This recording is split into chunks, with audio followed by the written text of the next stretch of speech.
Halo, jumpa lagi di channel Sarjana Pengangguran. Kali ini saya akan menceritakan sebuah film yang berjudul Jailbird. Sebelum dimulai, silakan tekan tombol like, komen, dan subscribe agar kalian selalu mendapatkan video terbaru dari channel ini. Yuk langsung saja simak alur cerita filmnya.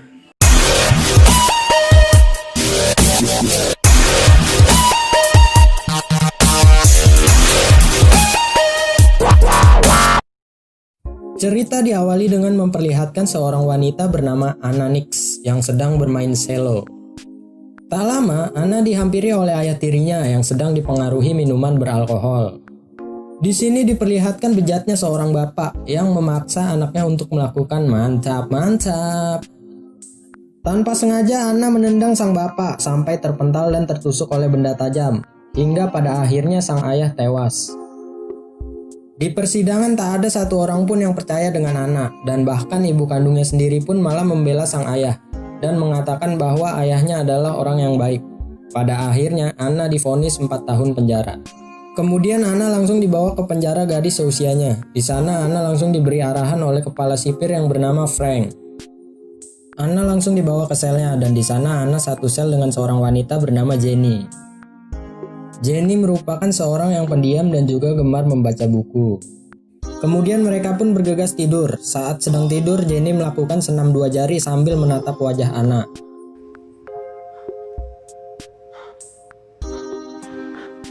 Kemudian seluruh napi digiring keluar untuk beraktivitas. Di sana Anna dihampiri seorang wanita pemimpin geng yang bernama Cody. Cody mengajak Anna untuk bergabung dengan kelompoknya, tetapi Anna menolaknya. Anna pun langsung mendapat perlakuan buruk dari kelompok Cody. Saat sedang mengepel, Anna dibawa ke suatu ruangan dan dipukuli oleh kelompoknya Cody. Anna ditanya oleh penjaga siapa yang telah memukulinya, namun Anna enggan memberitahunya. Anna pun langsung dirawat oleh seorang wanita yang bernama Jen. Kemudian Anna menghampiri Frank untuk meminta bantuan. Frank menawarkan perlindungan ke Anna dari kejamnya napi yang ada di sana. Tetapi dengan syarat ia harus esek-esek dengan Frank terlebih dahulu. Anna menolaknya lalu pergi meninggalkan Frank.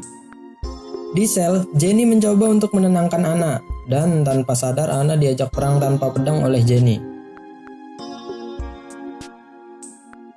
Setelah selesai, mereka pun kembali beraktivitas dan di sana Anna diganggu oleh geng kulit hitam. Karena tak kuat menahan bulian dari geng-geng yang ada di sana, Anna pun memutuskan untuk bergabung dengan kelompoknya Cody. Cody pun langsung menjelaskan syarat untuk masuk ke kelompoknya. Anna disuruh memukuli salah satu geng kulit hitam sambil direkam oleh Cody. Hal itu dikarenakan agar nanti jika Anna berkhianat, Cody bisa melaporkan bukti rekamannya. Setelah perkelahian itu, Anna langsung dipanggil oleh Frank.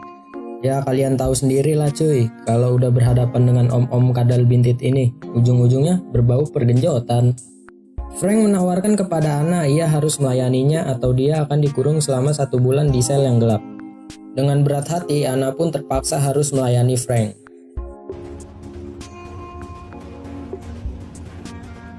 Setelah selesai, Anna dipanggil oleh Cody dan mengatakan bahwa dia telah resmi masuk ke dalam gengnya. Kemudian Cody menyuruh Anna untuk menghisap narkoboy bersama dengannya. Saat sudah rada santuy, mereka pun langsung berperang tanpa pedang.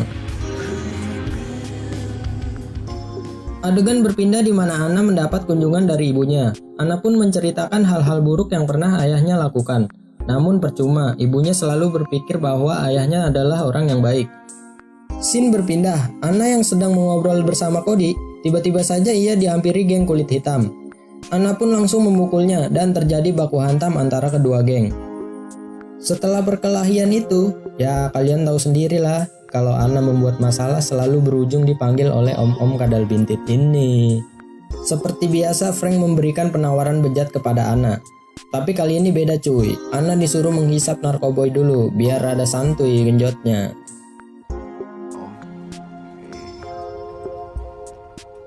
Adegan berpindah di mana Anna sudah berubah dan tidak bisa mengendalikan amarahnya.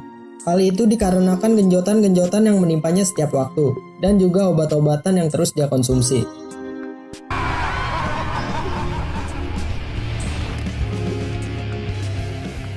Hingga pada akhirnya Cody menghampiri Anna dan menyuruh Anna untuk berhenti mengkonsumsi obat-obatan.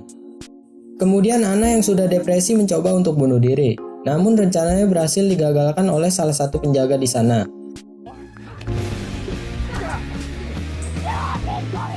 Anna pun mendapatkan perawatan rehabilitas bersama dengan orang-orang sepertinya. Setelah pulih, hari-hari Anna selalu diintimidasi oleh kelompoknya Cody. Hal itu dikarenakan Anna keluar dari gengnya. Singkat cerita, Anna dikunjungi oleh ibunya, dan sang ibu meminta maaf kepada Anna karena dia tidak mempercayainya. Kemudian Anna dipanggil oleh Frank untuk memainkan selo, karena nantinya Anna akan tampil di pertunjukan bakat para napi.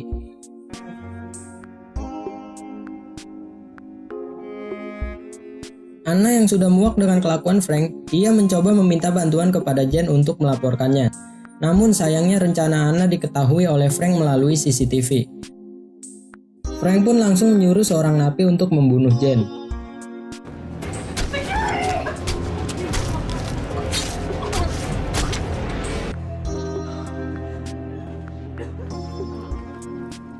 Singkat cerita, tiba pada saatnya acara pertunjukan bakat, dan di sana Anna memainkan selonya.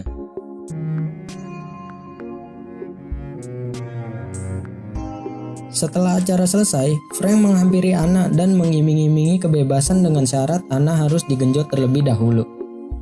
Anna pun terpaksa harus melayani Frank saat itu juga.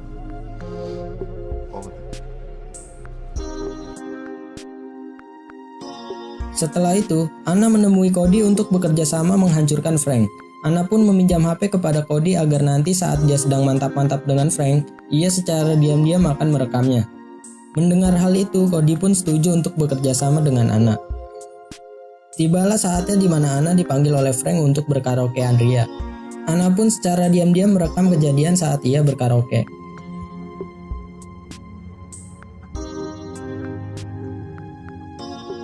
Di hari itu juga ada pengajuan bebas bersyarat apabila tahanan tersebut memenuhi kriteria. Anna pun bercerita tentang kehidupannya di penjara, dan juga ia menyesal dan tidak akan mengulangi perbuatannya lagi.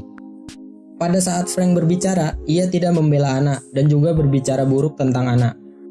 Pada saat itu juga Anna langsung menunjukkan bukti rekaman saat ia berkaraokean ria dengan Frank.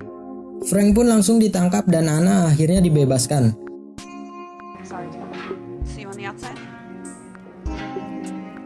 Sesampainya di luar, Anna langsung disambut oleh sang ibu. Adegan ditutup dengan Anna yang sedang bermain selo di depan orang-orang, dan film pun tamat. Jadi cuy, kesimpulan dalam film ini adalah jauhilah narkoba dan bergenjotlah dengan gaya pura-pura, karena itu nanti akan berdampak di masa depan. Oke cuy, sampai di sini dulu alur ceritanya. Kalau kalian punya rekomendasi film menarik lainnya, komen aja di bawah. Thank you and see you in the next video. Bye bye.